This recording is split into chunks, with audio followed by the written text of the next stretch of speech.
Hello बच्चों, आज का हमारा टॉपिक होगा क्लास बीएससी थर्ड सेमेस्टर के लिए मैथमेटिक्स में। और हमने इससे प्रीवियस वीडियो में मैथमेटिक्स का कंप्लीट सिलेबस के लिए वीडियो हमने बनाया था कि क्या क्या हमको इस सेमेस्टर में पढ़ना है और क्या क्या नहीं पढ़ना है, क्या इंपॉर्टेंट है, क्या एग्जाम में पूछा जाता है, एग्जाम का पैटर्न क्या होता है, वो सब कुछ उस वीडियो में पढ़ाया गया है। उस वीडियो में जो बताया गया है आपको वो देखना है पहले जाकर, फिर देन इस वीडियो को देखेंगे तो आपको इंपॉर्टेंस समझ में आएगा लाप्लास का कितना होता है। उस वीडियो का लिंक मैं इस डिस्क्रिप्शन में भी डाल दूंगा और जाकर आप चैनल से भी सर्च कर सकते हैं। ठीक है, तो आज का हमारा टॉपिक क्या होगा? The Laplace transformation. Laplace transformation कुछ ऐसे वर्ग करता है, जैसे कि मैं एक बेसिक एग्जांपल लेके चलूं। ये मेरे पास कोई मशीन है और वो मशीन जो है जूसर मशीन है। ठीक है भाई, और इस जूसर मशीन के अंदर अगर मैं वैल्यू पुट कर रहा हूं तो जिसका शेक ये बना सकती है उन्हीं शेक पे ऑपरेट होगी। ये मैंगो शेक बना सकती है और अपने पास ऑरेंज का भी शेक बना सकती है। ठीक है, और अपने पास क्या बना सकती है? अनार का शेक बना के निकाल सकती है। लेकिन मैं वही यहीं पर इसमें एक सूखी लकड़ी डाल दूं, मोटी सी सफेद की पेड़ की। ऐसे करके अगर मैंने इसमें एक लकड़ी डाली तो ये ऑपरेट करेगी? ये खराब हो जाएगी। क्या हो जाएगी?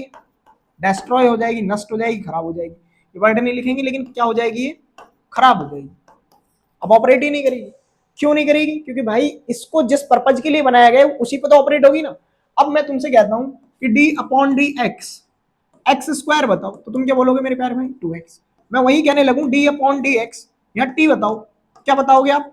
0। अगर टी एक्स का फंक्शन नहीं होता है तो मैं कहने लगूं डी अपॉन डी एक्स 5 बताओ, तुम क्या बोलोगे? 0। क्योंकि अपने पास ही जिनके लिए ऑपरेट हुआ है उनके लिए वैल्यू चेंज करके दे रहा है, जो नहीं होता है तो उसका 0 लिख रहा है। तो सिमिलरली जो लाप्लास होता है ना, लाप्लास क्या होता है हमारे पास? एक ट्रांसफॉर्मेशन जो होता है वो ऑपरेटर होता है। क्या होता है? ऑपरेटर। तो लाप्लास एक ऑपरेटर हुआ। अगला वर्ड इसमें लिखा हुआ है ट्रांसफॉर्मेशन। तो ये ट्रांसफॉर्म कर देता है। किसको ट्रांसफॉर्म कर देता है भाई? फंक्शन को। इसका हिंदी मतलब यहीं पे लिख देंगे। क्या होता है? इट इज अ या it is an operator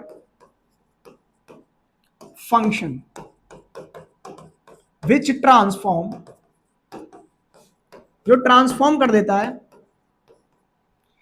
function F T into function P. P that is F P. वो पी का फंक्शन बना देगा उसको। अब कुछ बुक्स में जो रेफरेंस बुक होती है वो पी की फंक्शन की जगह हमारे पास एस फंक्शन भी हो जाता है। मतलब जहां पर इसको पी में कन्वर्ट कर रहे हैं वहां एस भी लिखा हुआ होता है। ठीक है, कुछ बुक्स में तो ऐसा नहीं है कि आप अगर पी लिखोगे गलत होगा, एस लिखोगे गलत होगा। दोनों के दोनों ही सही होते हैं हमारे पास। ठीक है, चलो तो यहां से हम इसका जो मेन फॉर्मूला है, बेसिक फॉर्मूला है, वो क्या है वो लिखते हैं कि डेफिनेशन ऑफ लाप्लास ट्रांसफॉर्मेशन क्या कहती है। शॉर्ट में हम लाप्लास ट्रांसफॉर्मेशन को आगे से एलटी लिखेंगे। इसका क्या फॉर्मूला होता है? Laplace of F T equal होता है 0 to infinite E to the power minus का पी टी और एफ टी डी टी। अब यहां ध्यान से सुनेंगे, जो मैंने एफ टी डी टी यहां पे लिखा है ना, ये वर्ड मेन है। जो मैं यहां पे लिख रहा हूं वही वैल्यू यहां पर है। जो वैल्यू मैं यहां लिखूंगा वही वैल्यू क्या आएगी? आगे आएगी।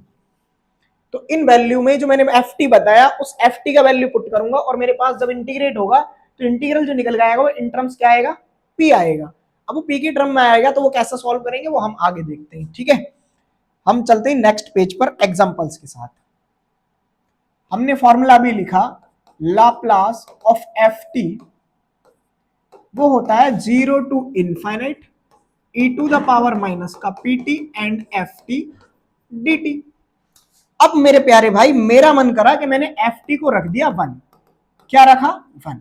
और इसको कंसीडर कर लिया इक्वेशन नंबर फर्स्ट।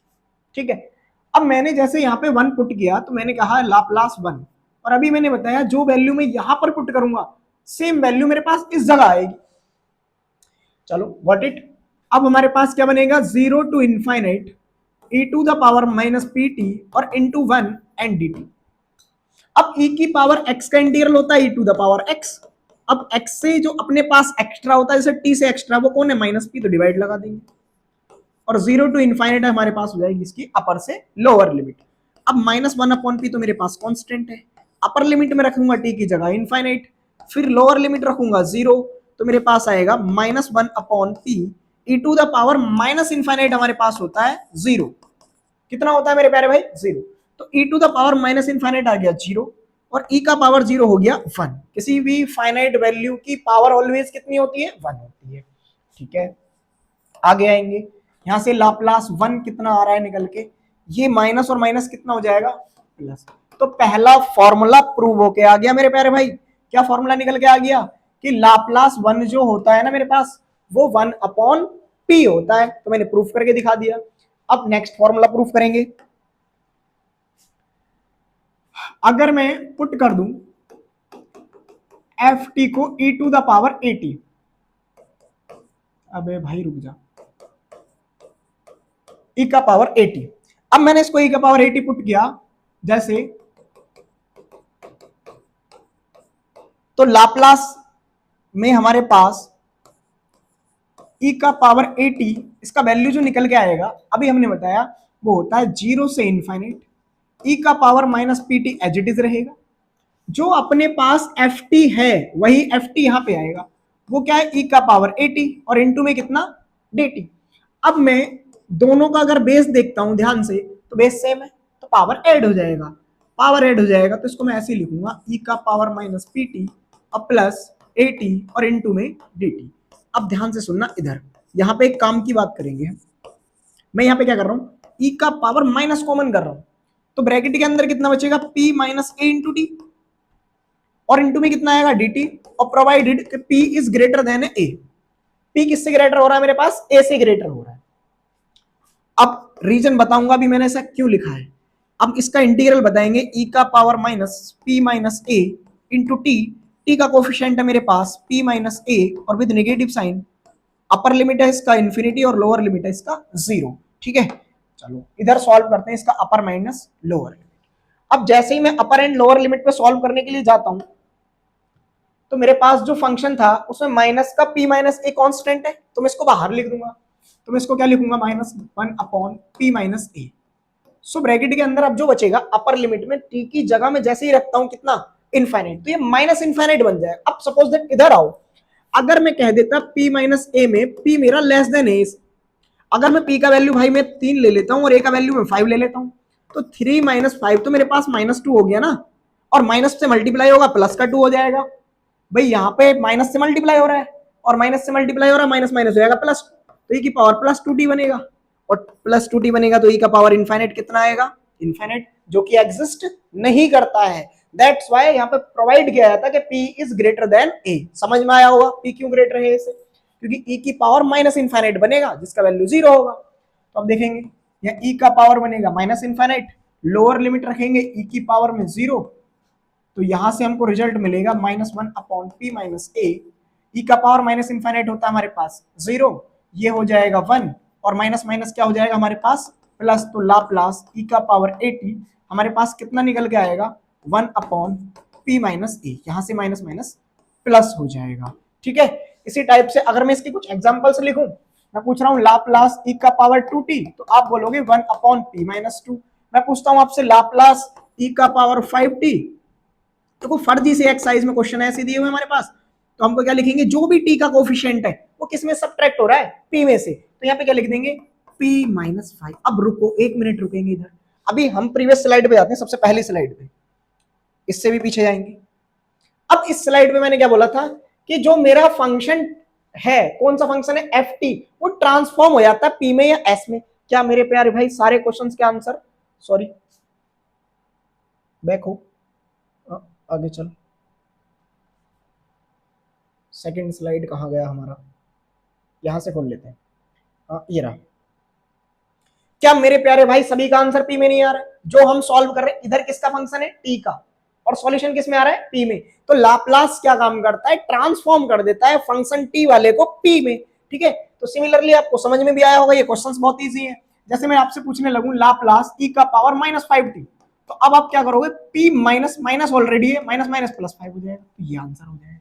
ठीक है, तो आई होप आपको ये वाले क्वेश्चन कॉन्सेप्ट भी समझ में आया होगा। अब हम चलते हैं नेक्स्ट फॉर्मूले के ऊपर। नेक्स्ट फॉर्मूला क्या प्रूफ करेंगे हम? नेक्स्ट फॉर्मूला है, अगर मैं पुट कर देता हूं मेरे प्यारे भाई F T is equal to sine of A T. कितना पुट कर देता हूं, साइन ऑफ ए टी। देखेंगे ध्यान से, साइन ए टी करने पे क्या होगा अपने पास भाई, लाप्लास एफ टी हम यहां पे रखते हैं, वो है साइन ए टी। फॉर्मूला हमने बताया 0 टू इनफाइनाइट ई का पावर माइनस पी टी, और डी टी इसका पार्ट है, और जो मैं एफ टी यहां पर पुट कर रहा हूं वही मैं यहां लगाऊंगा। वो मेरे पास कितना आएगा, साइन ए टी। अब मेरे को एक फॉर्मूला रिकॉल करना पड़ेगा कि ई का power A T sine A T होता क्या है। भाई डायरेक्ट इसका इंटीग्रल करूंगा काफी बड़ा बनेगा, 12th क्लास में करते थे हम। तो मेरे पास एक फॉर्मूला होता है। क्या फॉर्मूला होता है मेरे प्यारे भाई, वो फॉर्मूला होता है लाप्लास ई का पावर ए टी और साइन ऑफ ए टी, या फिर हम लिखते थे ई का पावर ए एक्स और यहाँ पे लिख देंगे ए एक्स। सॉरी लाप्लास नहीं यार, लाप्लास पढ़ रहे हैं, सब कुछ लाप्लास लाप्लास दिख रहा है। न्यूटन का फर्स्ट लॉ लगा रहे हैं हम तो यहाँ पे, ई का पावर ए एक्स और sine B X and D X, इस टाइप का एक इंटीग्रल पढ़ते थे हम। अब इस इंटीग्रल की वैल्यू होती थी ई का power A x upon A square plus B square, और यहाँ पे लिखते थे इसके साथ इसको ए साइन बी एक्स, और फिर आता था माइनस का B cos B X. Sine X का इंटीग्रल क्या होता है वैसे, माइनस कॉस। माइनस कॉस उसकी तरह रिकॉल कर लोगे, जब इंटीग्रल करते हैं डिवाइड लगाते हैं, लेकिन इस फॉर्मूले में डिवाइड बी से नहीं करेंगे, वो मल्टीप्लाई में आएगा। ये फॉर्मूला है इसका, प्लस क्या आता है यहाँ पे एक कांस्टेंट। अब इस फॉर्मूले से इसकी कंपेयर करेंगे, इधर लिखेंगे, यहाँ पे देखेंगे ध्यान से, आजा आजा इसको ले लेते हैं, यहां से आएगा, मैं इधर से लिखता हूं, इधर आएंगे ई की पावर माइनस पी टी। अब भाई ई की power minus P T, P तो अपने पास किसका वर्ग कर रहा है यहाँ पे, ए का। अब बी का वर्ग कौन कर रहा होगा मेरे प्यारे भाई, जो बी है वो यहाँ पे होगा ए। तो मैं कैसे करूंगा यहाँ पे, ई का power minus P T upon में लिखूंगा ए स्क्वायर प्लस बी स्क्वायर, मतलब माइनस पी का स्क्वायर तो प्लस का पी स्क्वायर हो जाएगा, प्लस ए स्क्वायर आएगा। अब अंदर क्या आएगा, जो भी यहां पर लिखा हुआ था वो किसके साथ गया, साइन के साथ। तो यहाँ पे क्या लिखा हुआ, माइनस पी, तो माइनस पी साइन ए टी आ गया। अब आगे क्या आया, माइनस, चलो माइनस लगाएंगे। फिर माइनस के साथ आ कौन रहा है, जो कोफिशिएंट ऑफ एक्स है, साइन वाला, तो यहाँ कोफिशिएंट क्या है, ए, यहाँ पे क्या आएगा ए, और साइन का इंटीग्रल क्या होगा, कॉस ए टी। ठीक है भाई, अब मेरे पास ये ब्रैकेट हो जाएगा क्लोज, और मैं इस पे लगा दूंगा upper limit minus lower limit, क्योंकि मेरा कंप्लीट पे इंटीग्रल पे लिमिट लगाना पड़ेगा, क्योंकि इसमें भी टी आ रहा है। मैं यहाँ पे लिमिट लगाऊंगा 0 टू लेके इनफाइनाइट। ध्यान से समझेंगे, क्योंकि ऐसा ही क्वेश्चन सिमिलरली मैं आपको कॉस वाला होमवर्क में देने वाला हूँ, जिसको आप ट्राई करेंगे। पहले इसको समझ लेंगे। अब मैं 1 अपॉन पी स्क्वायर प्लस ए स्क्वायर, तो यहाँ पे लिख रहा हूँ बाहर, क्योंकि इसमें टी मेरा नहीं आ रहा है। अब मैं अपर लिमिट पुट करता हूं, जैसे ही मेरे प्यारे भाई मैं अपर लिमिट पुट करूंगा तो ई का पावर माइनस इनफाइनाइट क्या हो जाएगा, 0, upper limit minus lower limit बनेगा। तो क्या मैं इसको अपर लिमिट को डायरेक्ट 0 लिख दूं, देखो ध्यान से, मैंने क्या करा, मैंने यहाँ पे कॉपी बचाया, ई का पावर माइनस इनफाइनाइट मेरे पास क्या आएगा, 0। अब ई का पावर माइनस इनफाइनाइट 0 आएगा, मैं यहाँ पे ई पावर रखूंगा तो माइनस इनफाइनाइट बन रहा है, और माइनस इनफाइनाइट बन रहा है, इसका मतलब मेरे पास क्या हो गया, ये 0 हो गया अपर लिमिट पे। अब रखेंगे लोअर लिमिट। अब लोअर लिमिट क्या कहता है, टी के प्लेस पे 0 रख दो भैया, ई का पावर 0 ब्रैकेट में आएंगे, यहाँ पे 0 आएगा, मतलब माइनस का पी साइन 0 0 होता है हमारे पास, और माइनस का ए कॉस 0, यही बनेगा हमारे पास। ठीक है, समझ में आ रहा होगा। अब क्या काम करते हैं, यहां से आगे सॉल्व करते हैं, पी स्क्वायर प्लस ए स्क्वायर। अब मेरे पास यहाँ पे तो बन रहा है माइनस ई का पावर 0, तो जिसको बोलेंगे मैं ई के पावर 0 का कितना होगा वैल्यू 1। भाई किसी भी फाइनाइट नंबर की पावर 0 होता है, उसका वैल्यू 1 होता है। ठीक है, अब अंदर कितना बन रहा है, यहाँ पे आ रहा है 0, और यहाँ पे आ रहा है माइनस का ए, क्योंकि cos 0 हमारे पास कितना होता है 1। तो यहाँ से सॉल्व होकर अपन को मिला Laplace of sine A T is equal, finally निकल के आया हमारे पास, देखो ये माइनस माइनस हो जाएगा प्लस ए अपॉन पी स्क्वायर प्लस ए स्क्वायर। तो मेरे प्यारे भाई यहां पर एक नया फॉर्मूला हमारे पास ड्राइव होके आ चुका है, Laplace of sine A T. अब मैं यहीं पर आपसे पूछता हूं इसका एप्लीकेशन पार्ट, कि लाप्लास साइन 3t का वैल्यू बताइए। तो लाप्लास साइन 3t में ध्यान से देखो, लाप्लास साइन ए टी क्या कह रहा है, जो t का कोफिशिएंट है वो यहां पे आ रहा है, और p स्क्वायर के साथ वो a का स्क्वायर बन के आ रहा है। मतलब मेरे पास क्या आंसर आएगा, 3 अपॉन पी स्क्वायर प्लस 3 का square. So answer will be 3 upon P square plus 9। समझ में आया होगा। इसी टाइप से हम क्या लिख सकते हैं, साइन 2t का वैल्यू वो कितना आएगा, 2 अपॉन पी स्क्वायर प्लस 4। ठीक है, तो समझ में आया होगा ये फॉर्मूला। अब मैं क्या काम करता हूं, आपके लिए एक फॉर्मूला देता हूं, लाप्लास कॉस ए टी, जो आप ड्राइव करोगे घर से। मैं हिंट दे देता हूं कैसे कैसे करना होगा। ये होगा हमारा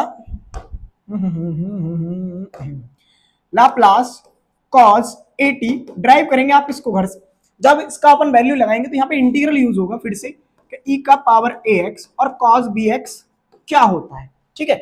और वो जो कॉस बी एक्स फॉर्मूला आएगा वो आएगा ई का power A x upon A square plus B square, और यहाँ पे आएगा फिर से ए के साथ लिख दो इसको ए कॉस बी एक्स, क्योंकि कॉस का इंटीग्रल जब हम करते हैं प्लस का साइन आता है, इसलिए यहाँ के बीच में क्या आएगा plus B sine B X, ठीक है।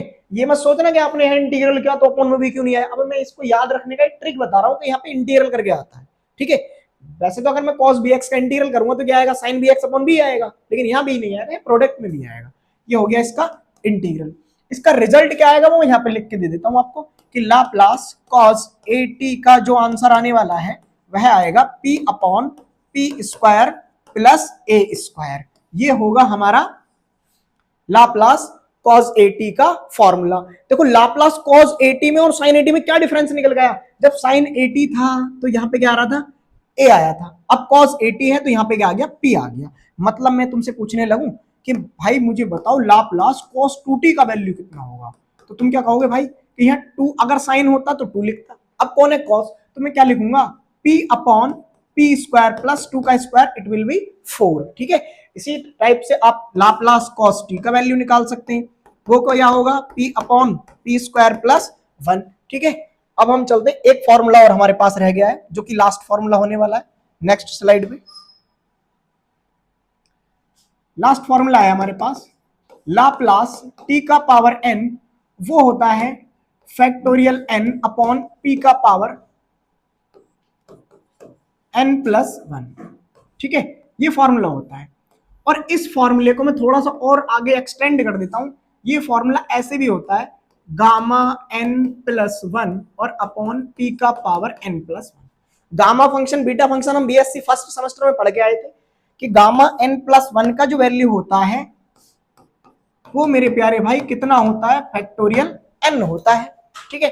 अब यहां से एक कॉन्सेप्ट कि भैया दोनों फॉर्मूले गामा और ये जो लिखे हुए क्या इनको अलग अलग यूज किया जाएगा, हाँ बिल्कुल यूज किया जाएगा। देखो जब पावर t का जो होगा अगर ये पावर इंटीजर है तब तो जो मर्जी पड़े फॉर्मूला यूज करोगे। ध्यान से सुनेंगे कि अगर t का पावर क्या है हमारे पास इंटीजर वैल्यू है, ठीक है, तब जो मर्जी पड़े वो फॉर्मूला, और वो पॉजिटिव इंटीजर है तब इसको यूज करोगे। अगर अगर अगर मेरे प्यारे भाई अगर मेरे पास n नेगेटिव इंटीजर या फ्रैक्शनल आता है, कैसा आता है फ्रैक्शनल नंबर आता है, तब मैं किस फॉर्मूले का यूज करूंगा, तब मैं इसी फॉर्मूले का यूज करूंगा। ये बहुत इंपॉर्टेंट बात बताइए मैंने आपको, इसके लिए यूज करना है। अब मैं इसके एक एग्जांपल लेता हूं, यहाँ पे देखेंगे इधर मैंने एक एग्जांपल लिया, अभी मैंने फॉर्मूला प्रूफ किया था लाप्लास 1 जो था उसको t की पावर 0 लिख सकते हैं भाई। लाप्लास 1 कितना होता है अपने पास, लाप्लास 1 होगा अपने पास लाप्लास t की पावर 0, ठीक है। अब t की पावर 0 को इस फॉर्मूले से कंपेयर करो तो यहाँ पे क्या लिख देंगे 0 का फैक्टोरियल और p का पावर 0 प्लस, ठीक है। जो मैंने इंटीजर बोला पॉजिटिव इंटीजर उसमें 0 को इंक्लूड कर सकते हो। अब 0 का फैक्टोरियल कितना होता है मेरे पास 1, अब p का पावर 0 प्लस 1 कितना होगा, क्या यही फॉर्मूला निकल गया था सबसे पहला फॉर्मूला हमारे पास भाई। लाप्लास जो 1 था वो कितना निकल गया था 1 अपॉन p। अब सिमिलरली एक और क्वेश्चन, अब मैं पूछ रहा हूं लाप्लास t बताइए, तो भाई t का पावर कितना है 1, तो मैं क्या लिखूंगा यहाँ पे 1 का फैक्टोरियल अपॉन p का पावर एक और एक्स्ट्रा कर दो तो ये आ जाएगा। मतलब लाप्लास t क्या होता है अपने पास 1 अपॉन p स्क्वायर, ठीक है। अब मैं इसके कुछ एग्जांपल और लेता हूं आगे चल के। मैं पूछ रहा हूं लाप्लास 1 अपॉन रूट टी का वैल्यू बताइए, या लाप्लास रूट टी का वैल्यू बताइए, ठीक है। तो लाप्लास रूट टी का वैल्यू कैसे निकालेंगे भाई, लाप्लास में लिखूंगा टी का पावर 1/2। अब पावर 1/2 जो है वो फ्रैक्शनल नंबर है, जो फ्रैक्शनल नंबर होते हैं मेरे पास वो फ्रैक्शनल नंबर को मैं क्या करता हूं गामा वाले फॉर्मूले की हेल्प से सॉल्व करता हूं। मैंने अभी लिख के दिखाया था आपको पिछली स्लाइड में, मैं दिखा दूं एक मिनट। यहाँ पर मैंने बहुत बड़ा बड़ा लिखा है कि अगर n मेरा नेगेटिव इंटीजर या फ्रैक्शनल नंबर आता है तो मैं क्या करता हूं उस केस में गामा वाला फॉर्मूला यूज करता हूं। तो मैं गामा फॉर्मूला यूज करूंगा, क्या होगा मेरे पास, अबे यार ओहो आगे चलना था, हाँ। तो हमने क्या लिखना था लाप्लास t का power n gamma n plus one upon P का पावर n प्लस वन। अब n कितना है यहाँ पे मेरे प्यारे भाई, n ये वाला पावर है, वो कितना है गामा 1/2 प्लस वन और p का पावर 1/2 प्लस वन। अब गामा का जो फॉर्मूला होता है ना, छोटी क्लास में हमने, छोटी क्लास मतलब बीएससी फर्स्ट सेमेस्टर, भाई थर्ड में आ गए तो पिछली क्लास तो छोटी क्लास हो गई, तो गामा n प्लस वन को हमने कुछ ऐसे भी लिखा था, गामा n प्लस वन जो ओपन होता है ना, एक तो ये फैक्टोरियल n के इक्वल होता है, और अगर गामा में ही लिखे तो इसको खुद को लिखते हैं पर एक कम करके ये आता है, और उसी पे क्या आता है अपने पास गामा आ जाता है। गामा n प्लस वन क्या होता है अपने पास, n इंटू गामा n। तो मतलब मैं इसको क्या लिखूंगा, इसको लिखूंगा मैं 1/2, एक कम हो गया, सॉरी एक कम कितना आया 1/2, और उसी पे क्या लगा दूंगा गामा, और यहाँ p का पावर 1/2 प्लस वन हो जाएगा 3/2, और गामा 1/2 मेरे पास कितना होता है, गामा 1/2 मेरे पास होता है अंडर रूट पाई। ठीक है, ये कौन से सेमेस्टर में पढ़ा था हमने, बीएससी फर्स्ट सेमेस्टर में। देखो जितने मैथमेटिक्स कॉन्सेप्ट अपने पास अटैच करते हुए चलता है, लेकिन बीएससी के अंदर mathematics first semester, second semester, third till six semester कोई भी चैप्टर रिपीट नहीं होने वाला, इसीलिए बता रहा हूं मैथमेटिक्स को अच्छे से पढ़ेंगे, प्रैक्टिस करके पढ़ेंगे और जबरदस्त तरीके से पढ़ेंगे। ठीक है, तो अब अपने पास यहाँ 1/2 जो होगा 2 नीचे चला जाएगा, और इसका वैल्यू कितना आ जाएगा मेरे प्यारे भाई, रूट पाई, और अपॉन 2p का पावर 3/2। और मैं इसको थोड़ा सा सुंदर शब्दों में अगर लिखना चाहूं तो क्या मैं इसको ऐसे नहीं राइट कर सकता, Laplace of under root T. भाई यहाँ p पावर जो 3/2 है इसको अपन 1/2 ब्रेक कर दे, तो हम इसको 1 अपॉन 2p और अंडर रूट में पाई अपॉन p भी तो लिख सकते हैं ना। भाई यहाँ पे ये ब्रेक हो गया, 3/2 को 1/2 इंटू 1, तो 1 तो अपने पास आ गया p के साथ, और 1/2 चला गया अंडर रूट के साथ। तो आई होप जो मैंने आज तुमको पढ़ाया वो सारे फॉर्मूलाज का डेरिवेशन कैसे कैसे करना था वो समझ में आया होगा, उन पे बेस्ड क्वेश्चंस कैसे करने थे वो भी समझ में आए होंगे। इसे नेक्स्ट वीडियो में लेकर आएंगे हमसे इनसे रिलेटेड कैसे कैसे क्वेश्चंस बोर्ड एग्जाम में बनते हैं उनका वीडियो। ठीक है, तब तक के लिए बने रहिए हमारे साथ, और अगर ये कंटेंट आपको समझ में आ रहा है और अच्छा लग रहा है और इसी से रिलेटेड कंप्लीट कंटेंट आपको चाहिए तो प्लीज कमेंट जरूर करें, जिससे हम नेक्स्ट वीडियो को आपके कमेंट के रिगार्डिंग लेकर आए। तब तक के लिए बाय बाय, टेक केयर।